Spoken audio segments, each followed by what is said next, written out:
Texas has the largest immigrant detention facility in the country. That is called Camp East Montana, and it's located at Fort Bliss in El Paso. New records provide more information about one man's death there. And joining us now to talk more about what she's learned about that is Perla Treviso. She is a reporter with ProPublica and Texas Tribune, those two entities' investigative units. So Perla, welcome to our show, and thanks for being with us. Thank you for having me. So the man that you have written about here in the latest story and who died is Geraldo Lunas Campos. His death has gotten quite a bit of attention, and I'm hoping you can remind us about why that is and how he died.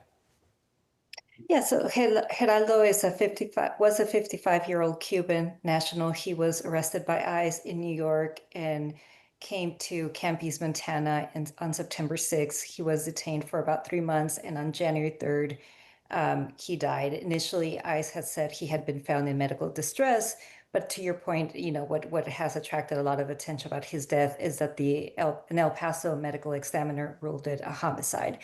Eventually, ICE said that guards had to use force to restrain him and try to keep him from killing himself.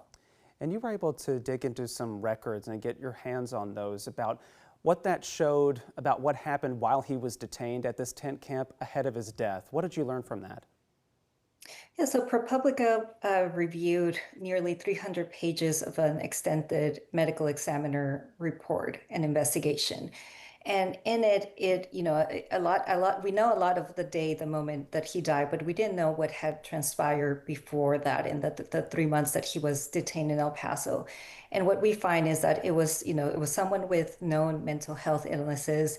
He had tried to commit suicide before. It was someone who was at least 8 times we counted based on the medical notes, had asked for his medication to help deal with his anxiety, depression, to help him sleep better at night. And there were, we had 2 medical experts review the documents, and they said that, one of them called it systemic neglect. They point to what they saw, various failures that ultimately led to the day that he died and the moment of the use of force moment. Well, as you've been speaking to those different experts, how is this now raising questions about immigrant detention facilities and their ability to manage someone who might have serious mental health needs? Yeah, to be clear,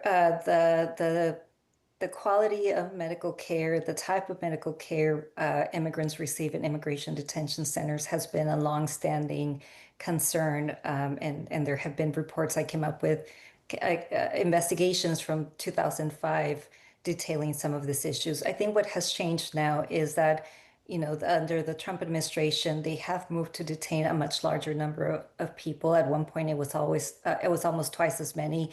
You're getting a lot more detentions from the interior of the country, which that might mean people with much longer ties to the U.S., people who might be dealing with chronic illnesses. So you're dealing with facilities that have less oversight at a time that they're facing more people and dealing with chronic understaffing. In the case of Camp East, Montana, it was erected within weeks and quickly came under operation. We heard that it was constantly understaffed. Medical staffing in particular is an issue. And so I think Geraldo's record, shows a pattern that we've seen across detention centers, particularly due to this Trump administration. And as you were doing this reporting about Geraldo's case in particular, has the Trump administration responded to that at all? So we did send all of our findings and detailed questions to the White House, Department of Homeland Security, Immigration and Customs Enforcement.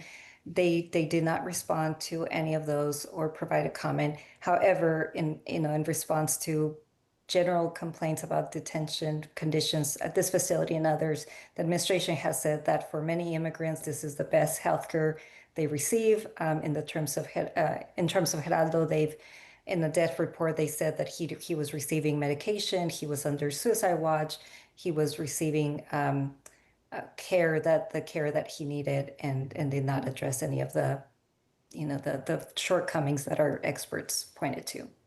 Well, we will leave our conversation there, but if you all would like to read more about Perla's reporting, you can find it on the ProPublica website or the Texas Tribune, so I'll direct you to those 2 sites. But Perla Treviso, thanks again for joining us. We so appreciate it. Thank you. And we know this is a heavy topic, and we wanted to give you information again. If you or someone you know is struggling with thoughts of suicide or experiencing a mental health crisis, help is available. Call or text 988. That is the Suicide and Crisis Lifeline, and you can connect with a trained counselor.